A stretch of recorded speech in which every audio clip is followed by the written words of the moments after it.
What's up, beautiful fam? Happy 2023. Keep your heads up and your arms covered. The day of Yeshua is approaching. So let's eat the verse of the day, the bread of life. John 5:24. Verily, verily, I say unto you, he that heareth my word and believeth on him that sent me hath everlasting life, and shall not come into condemnation, but is passed from death unto life. Hallelujah. Yeshua said, when the bridegroom came, they that were ready went in with him to the marriage, and the door was shut. And afterward came also the other virgins, saying, Lord, Lord, open to us. But he answered and said, Verily, I say unto you, I know you not. Watch, therefore, for ye know neither the day nor the hour wherein the Son of Man cometh. And we're still here, because heaven and earth will pass away, but his word will never pass away. And all glory to our Father in the name above every name, Yeshua HaMashiach, also known as Jesus Christ. He told us right where to watch. And right here on Earth Sky, the best of 2023, night sky events not to miss. And the first one is right here. And it's on January 22nd. Venus will meet with Saturn. And the moon will meet up with both of them on January 23rd. And we'll go over that in just a minute. But first, as you can see right here, it says New Year's Comet. Astronomically speaking, 2023 begins with a comet. And it says, what better way to ring in 2023 than with an enchanting New Year's comet? Comet ZTF is approaching Earth. And this comet was discovered in March last year, 2022.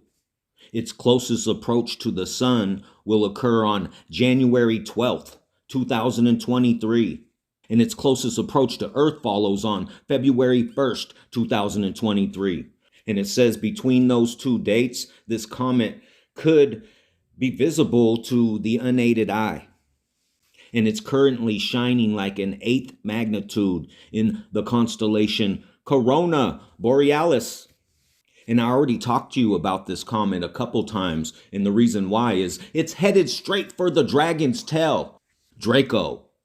And I'll go over that with you right now. And there it is, right now, right where they said it was, in the constellation they call Corona Borealis. And I'll walk you through the days right now.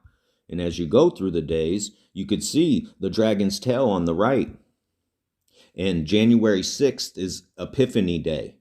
And as you keep going through the days, it starts speeding up right there. I'll run it back.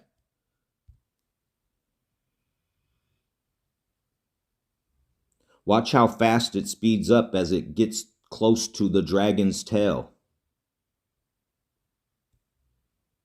And right there on the 23rd, right when the moon is next to Venus and Saturn, you can see right there is when it actually hits the dragon's tail on January 23rd. 1, 2, 3. And this is UTC time, Universal Time. And you can see as I go through the minutes, right when it hits January 24th, it passes the tail. Now I'll go back to real time right now. And I showed you in the last video that today the moon would be in Aries. And there it is, right under Aries. And as you go through the days, you can see it's headed for Mars. And we just seen Mars go behind the moon last month.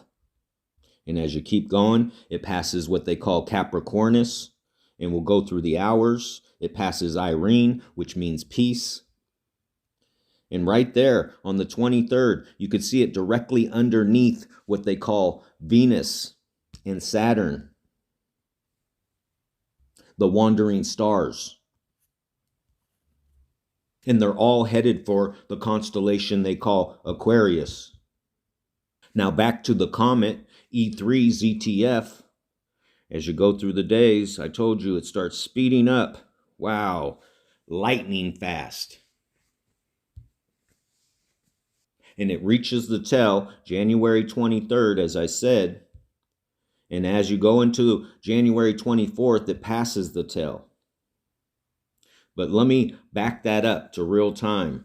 And I'll go through the days slower so you can see. And I'll zoom out.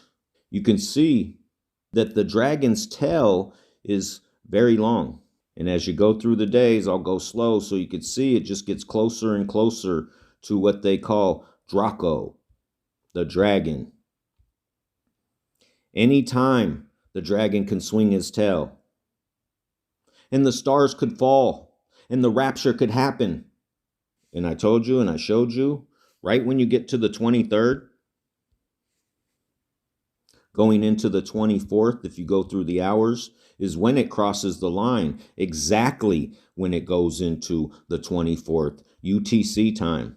Right there. Pretty interesting, huh? Especially because it's Revelation 12:3, 1, 2, 3. And there appeared another wonder in heaven, and behold, a great red dragon having 7 heads and 10 horns and 7 crowns upon his heads. And his tail drew the 3rd part of the stars of heaven and did cast them to the earth. And the dragon stood before the woman which was ready to be delivered, for to devour her child as soon as it was born. And she brought forth a man-child who was to rule all nations with a rod of iron, and her child was harpazoed, raptured, caught up unto God and to his throne.